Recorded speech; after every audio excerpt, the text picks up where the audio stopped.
जय हिंद दोस्तों। इस वीडियो में हम लोग बात करेंगे सिलेंडर। इसके पहले हम लोग घन और घनाभ की बात कर चुके हैं, तो चलिए देखते हैं सिलेंडर, जिसको कहते हैं क्या है, बेलन। होता क्या है, एक इस प्रकार का शेप। अब ध्यान से देखो, अरे बेलन तो हर किसी के घर में होता है। अब ध्यान से देखो, जो आपकी माँ रोटी बनाती है वो भी बेलन है, पाइप बेलन है, गुरुजी जो आप डंडे से आपको मारते थे, ज्यादातर रॉड यूज किया जाता है लकड़ी का, तो वो भी बेलन के जैसा ही होता है। अब ध्यान से देखो, ये बेलन, इसमें होता क्या है कि सर ये ना एक कर्व्ड एरिया है, ये बेसिकली कर्व्ड फिगर है जिसमें दो तरफ से सर्कल होंगे। यदि इसको ढका जाए तो ये एक सर्कल होगा, इधर भी एक सर्कल लगेगा, तो ये आपका बेलन हो गया। अब बेलन में क्या चीजें देखनी जाती है, तो बेलन में आपको कुल मिलाकर के केवल 3 फॉर्मूले को जानना है। वो क्या है 3 फॉर्मूला, तो बेलन का कुल पृष्ठीय क्षेत्रफल, total surface area of the cylinder, बेलन का कर्व्ड सरफेस एरिया, वक्र पृष्ठीय क्षेत्रफल बेलन का, और इसका वॉल्यूम जिसको कहते हैं आयतन। हालांकि मैं पहले आपको कर्व्ड बताऊंगा, फिर मैं आपको टीएसए बताऊंगा, ठीक है। तो चलिए इसको चेंज कर देता हूं, मैं पहले सीएसए बताता हूं फिर टीएसए बताऊंगा। अरे कर्व्ड सरफेस एरिया से क्या समझे सर, देखिए जब मैंने आपको घन घना बताया तो मैं सीएसए नहीं लिख रहा था, उस समय मैं लिख रहा था एलएसए।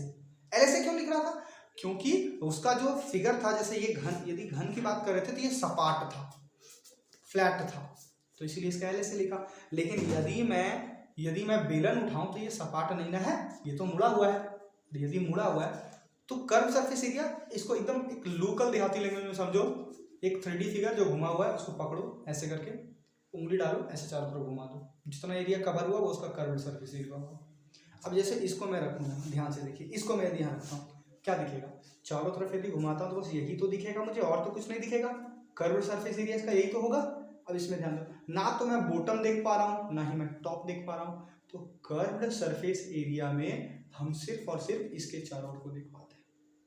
तो कर्व्ड सरफेस एरिया का इसका फॉर्मूला क्या होता है, तो इसका कर्व्ड सरफेस एरिया का फॉर्मूला होता है 2πr/h। टोटल सरफेस एरिया क्या होता है, 2πr × r+h, और वॉल्यूम क्या होता है, तो वॉल्यूम इसका होता है πr²h। कैसे होता है अभी प्रूव करते हैं, ध्यान से देखिएगा। जैसे सबसे पहले ना कर्व्ड सरफेस एरिया को देखो आप लोग। कर्व्ड सरफेस एरिया में क्या है, मान लेते हैं कि ये ना एक सिलेंडर मैंने इंस्टेंट बनाया आप लोगों के लिए। चलिए देखिए, ये एक प्रकार का मैंने सिलेंडर बनाया, ये बंद हो जाए, एक सेकेंड,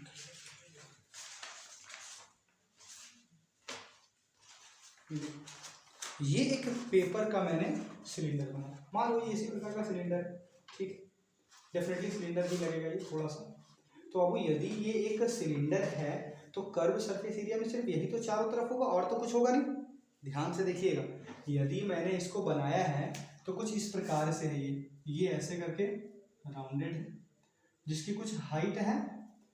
अब ध्यान दो, यदि ये एक आपका सिलेंडर है तो अब इसके चारों तरफ ये जो घुमा हुआ है, ये देखो एक सर्कल के जैसा नहीं दिख रहा है, और यदि एक सर्कल है तो इसकी लेंथ कितनी होगी, यहाँ से यहाँ तक, सिर्फ इस वाले की बात कर रहा हूँ मैं, इस वाले की लेंथ कितनी होगी, तो जो भी सर्कल का सरकमफेरेंस होगा वही तो इसकी लेंथ होगी। और सर्कल का सरकमफेरेंस होता क्या है, सर्कल का सरकमफेरेंस होता है 2πr। इसका मतलब इस वाले की लेंथ आ गई 2πr, और इस वाले, इसकी जो हाइट है वो h है। मुझे चाहिए इसका लेटरल सरफेस एरिया। अब एक काम करता हूँ, मैं ना इसको बीच से काट देता हूँ, ऐसे करके बीच से काट देता हूँ। जैसे ही मैंने कट लगाया तो ये पेपर कुछ इस प्रकार से ऐसे खुल गया। अब खुला तो क्या हो गया, ये सेम चीज थी, इसके जब मैंने हाइट को, जब मैंने इसको ऐसे करके काटा तो ये जो फैला, इसकी लेंथ हो गई 2πr, और हाइट का तो h था ही। मतलब ये कुछ इस प्रकार का एक रेक्टेंगल का शेप ले लिया, जिसकी लंबाई हो गई 2πr और चौड़ाई हो गई h। तो इसका एरिया कितना हो जाएगा, अरे तो इसका एरिया तो सिंपल है, ये अभी तो फिलहाल एक रेक्टेंगल के जैसा है, तो रेक्टेंगल का एरिया क्या होता है L × b, L के जगह पे 2πr और b के जगह पे h, तो इसीलिए हो गया 2πr/h। तो इसीलिए हम लोग कहते हैं कि बेलन का जो कर्व्ड सरफेस एरिया होगा, जो वक्र पृष्ठीय क्षेत्रफल होगा, वो 2πr × h होता है। क्यों होता है, क्योंकि उसको काटने पे वो एक रेक्टेंगल बना लेगा जिसका लेंथ 2 पाई r होगा क्योंकि वो सर्कल का सर्कमफेरेंस था, और हाइट h ही होगा जो कि रेक्टेंगल का चौड़ाई के जैसा ट्रीट होगा, तो इसीलिए आ गया 2 पाई r इंटू h। तो ये हो गया आपका CS। इसी प्रकार से ध्यान से देखते हैं हम लोग, यदि हमें इसका टोटल सरफेस एरिया निकालना है, क्या निकालना है? Total surface area. तो वो आखिरकार क्या होगा?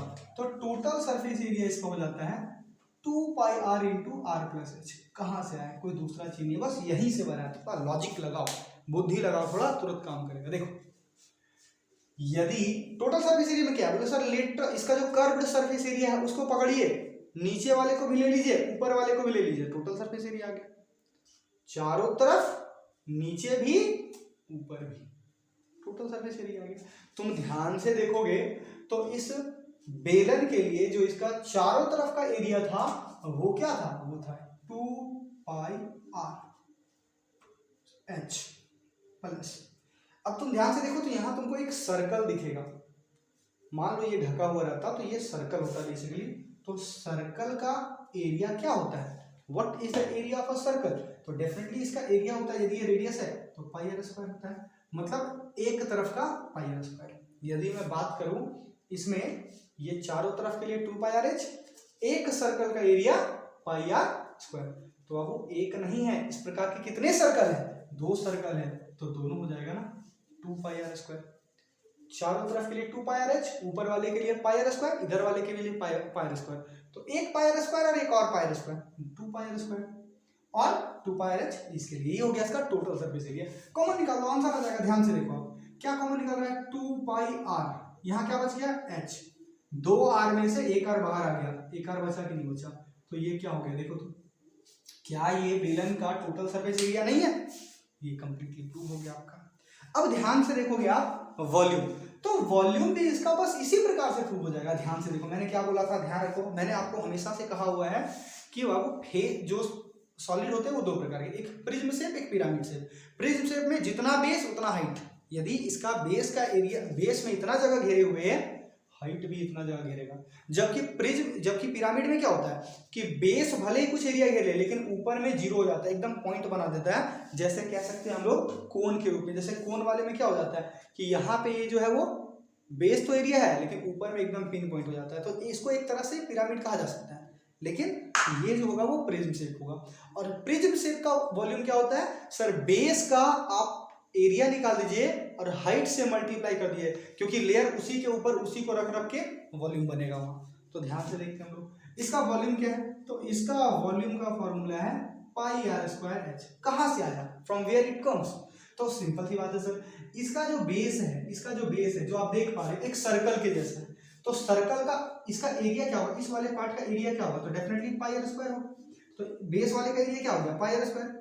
कितने ऊंचाई तक है? कितने सर्कल्स को एक के ऊपर एक रखते चला गया? कितने डिस्क को हमने रख के एक बेलन बनाया है? तो h ऊंचाई तक हमने बनाया है, तो इंटू h हो गया। तो इस प्रकार से पाई r स्क्वायर h इसका वॉल्यूम हो जाएगा। ये किसका था? सिलेंडर का। तो आपने अभी क्या सीखा? सिलेंडर का कर्व्ड सरफेस एरिया, सिलेंडर का टोटल सरफेस एरिया और सिलेंडर का वॉल्यूम। इतने फॉर्मूले से आप क्लास 8, 9, 10 के जो सिलेंडर से रिलेटेड क्वेश्चन उसको बना सकते हो। एक और चीज आप ध्यान से देखिएगा, इसी में कभी कभार ना पेन स्टैंड बोल देता है, कभी कभार बोलेगा कि एक पेन स्टैंड है। तो पेन स्टैंड के लिए आपको टोटल सरफेस एरिया पूछता है, कोई दिक्कत नहीं। ध्यान से देखो, मैं पेन स्टैंड के लिए भी थोड़ा सा आपको हिंट कर दे रहा हूँ। यदि पेन स्टैंड के लिए आपको सरफेस एरिया बोलेगा साइड का, तो पेन स्टैंड में क्या होगा? चारों तरफ लेंगे, नीचे लेंगे, क्योंकि ऊपर से तो पेन डालना है मुझे, ऊपर से पेन डालना, डेफिनेटली ऊपर खुला रहेगा। कितना पेपर यूज किया जाएगा? इधर के चारों तरफ का और नीचे का। तो चारों तरफ के लिए 2 पाई r h और नीचे में केवल एक ही सर्कल है, तो इसके लिए पाई r स्क्वायर। तो यहाँ से क्या कॉमन आएगा? यहाँ पे आ जाएगा पाई r into 2h plus r। ये कहीं ना कहीं आप कह सकते हो कि पेन स्टैंड का पृष्ठीय क्षेत्रफल होता है, surface area of a pen stand, जिसमें नीचे कुछ लगा होता है, ऊपर खाली रहता है। तो यहाँ तक के लिए धन्यवाद। अब हम लोग मिलते हैं नेक्स्ट वीडियो में।